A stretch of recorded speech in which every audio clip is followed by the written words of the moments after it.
아침 묵상, 오늘 본문 말씀과 묵상액을 읽으시면서 시작해 보도록 하겠습니다.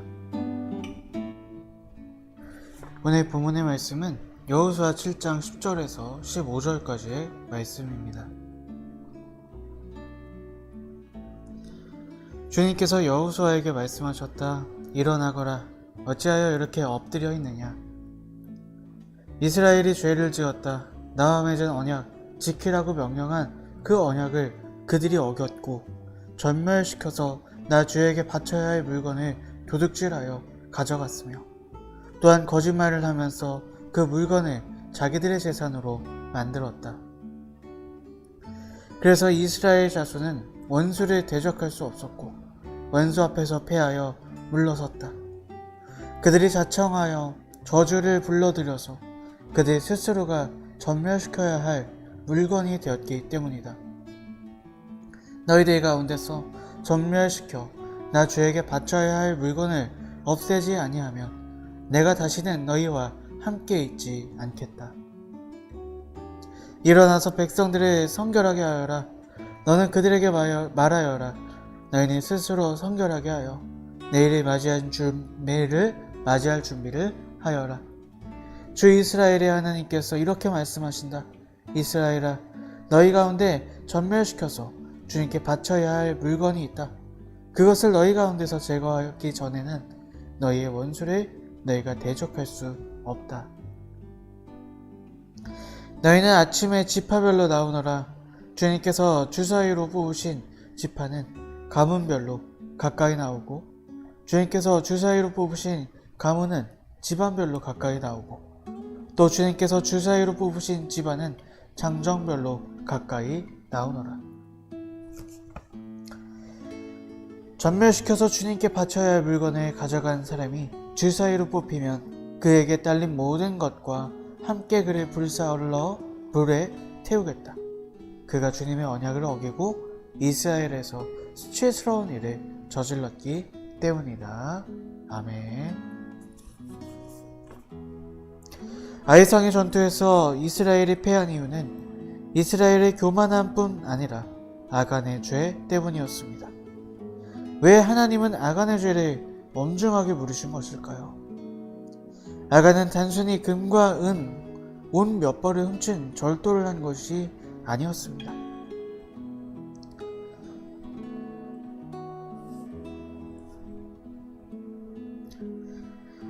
그는 하나님과의 언약을 깨트리고 하나님께 드릴 것이 아까워 그런 행동을 했던 것입니다. 이것은 하나님을 무시하고 하나님의 뜻에 도전하는 무거운 죄였습니다. 죄는 전염성이 짙기에 하나님을 무시하고 자신의 탐욕을 채우고 하나님께 도전한 아간의 죄는 이스라엘 진영에 급속도로 퍼질 위험이 있었습니다. 그래서 그 죄의 뿌리인 아간을 즉시 처형했던 것입니다. 악은 그 모양이라도 비우라는 말씀이 있습니다. 성도는 유혹을 받아 죄를 짓게 되면 주저없이 신속하게 회개하여 죄를 끊어내야 합니다.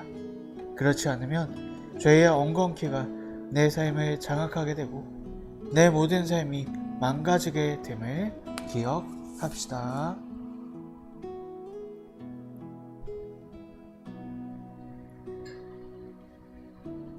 우리는 하나님을 신실하신 하나님, 변치 않으시는 하나님이라 이렇게 고백합니다. 이게 무슨 말일까요? 언제나 공의와 사랑으로 변함없이 우리와 함께 하시고 우리를 사랑해 주신다. 가장 좋은 길로, 가장 옳은 길로 인도해 주신다는 뜻이겠죠. 하지만 내 삶은 그런 하나님을 믿고 있음에도 불구하고요, 때로는 낭떠러지로 떨어지는 것 같은, 또 늪에 빠져 있는 것 같은 그런 인생을 살고 있을 때가 종종 있다는 것이죠. 기도해도 안 되는 것 같고 또 하나님을 부르짖지만 잘 안 되는 것 같은 그런 어려운 상황에 빠질 때가 있다는 것입니다. 왜 그럴까요? 무엇이 우리의 삶에 그러한 것들을 가져오게 된 것일까요? 가나안의 두 번째 성을 향해 이스라엘 민족이 진격하지만 아이성에서 대패를 하게 됩니다. 여호수아가 답답한 마음으로 하나님께 기도를 해요. 그때 하나님께서 말씀하십니다. 하나님을 반역한 죄가 있다. 이스라엘을 악의 편에 서게 한 죄가 있다. 그것을 제거해야 된다. 그렇게 말씀하십니다. 그것은 바로 첫 번째로 이스라엘 민족의 교만함이었죠. 그리고 곧 뒤에 나올 아간의 죄가 이스라엘 민족이 죄 쪽에 서게 하는 그런 치명적인 악한 것이었다는 것입니다. 그 모든 죄의 뿌리를 뽑아버려라 하나님께서 말씀하시는 것이죠. 먼저 이스라엘의 교만함은요, 그들의 철저한 실패로 하나님 앞에 자신의 교만함을 고백하게 됩니다. 또한 아간의 죄는요, 아간을 뽑아서 제비뽑기로 뽑아서 그 아간을 처형함으로 그의 재물들까지 다 불살라 버림으로 하나님 앞에 온전히 서고자 이스라엘 백성이 노력하게 됩니다. 자, 그런데 이런 생각을 하실 수 있을 것 같아요. 아니, 절도 한 번 했다고 물건 하나 훔쳤다고 사람을 또 그와 함께한 모든 것들을 다 불살라 버리나요? 이거 너무 심한 거 아닙니까? 이렇게 생각할 수 있을 것 같아요. 하지만 이것은 단순한 절도가 아니었다는 것이죠. 그가 훔친 것은요, 사실은 하나님의 것이고 하나님께서 명령하신 것들을 그가 훔쳤던 것이에요. 바로 하나님과의 약속을 어기고 하나님을 무시한 죄가 아간의 죄였다는 것이죠. 그리고요, 하나님보다 재물을 더 섬기고자 더 사랑하고자 했던 것이 바로 아간의 죄였다는 것입니다. 또한 그것을 숨기려고 하고 그것이 탄로났을 때 돌이키고 회개하지 않았다는 것. 아간의 죄는 이렇게 너무나 많은 죄목을 갖고 있었던 것입니다. 아간의 행동 하나가 이미 너무나 많은 여러 가지 죄를 짓고 있었다는 것입니다. 그리고 더 무서운 것은요, 그런 아간의 마음이 이스라엘 전역으로 퍼져나갈 위험성이 있었다는 것입니다. 아까 제가 나눔하면서 처음에 우리가 하나님을 믿고 있음에도 불구하고 어렵고 힘들고 낭떠러지와 늪과 같은 삶 가운데 있는 이유가 무엇일까? 그렇게 때론 그런 어려움 가운데 있는 이유가 무엇일까를 제가 먼저 질문해 보았죠. 그 이유는요, 우리가 쉽게 판정 지을 수 없습니다. 내 자신과 하나님만 아시는 문제죠. 때로는 우리가 연단의 과정에 있어서 그럴 수도 있고요. 또 우리가 성도로서 이 땅을 살아가면서 세상으로부터 핍박을 받아서 그럴 수도 있습니다. 하지만 우리가 그 어려운 가운데서도요, 하나님께 나아가지 않고 기도해도 무응답이고 답답한 마음이 있다면 오늘 우리가 아간처럼 내가 쉽게 생각한 한 가지가 나를 가로막고 있진 않는지, 나와 하나님과의 관계를 벽으로 둘러치고 있진 않는지 우리가 점검해 보아야 할 줄로 믿습니다. 하나님은 우리를 사랑하세요. 하지만 하나님은 우리의 죄까지 사랑하지 않으신다는 거예요. 오늘 우리가 너무나 쉽게 관가하고 있던 아간의 죄와 같은 것들, 실제로는 그것이 여러 가지 죄를 파생하고 또 나를 집어삼키는 그러한 악한 죄를 내 마음 가운데 갖고 있지는 않는가 돌아보시며 철저히 돌이키시며 주님과 함께 동행하는 오늘 하루가 되시기를 주님의 이름으로 축복합니다.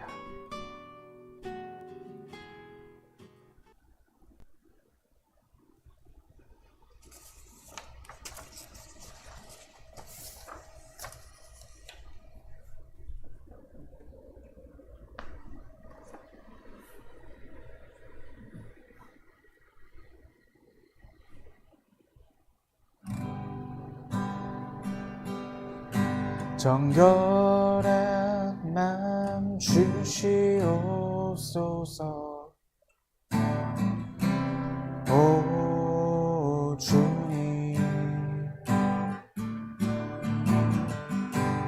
정직한 영을 새롭게 하소서.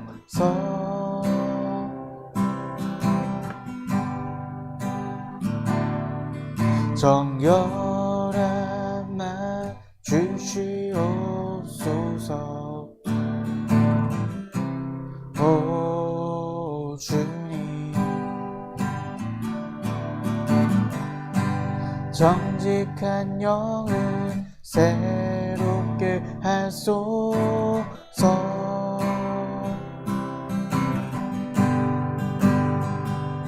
나를 주님 앞에서 멀리 하지 마시고 주의 성령을 거두지 마옵소서.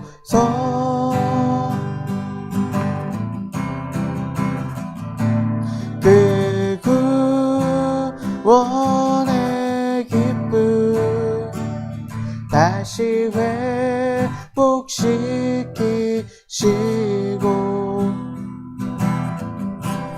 변치 않는 맘 내 맘에 주소서.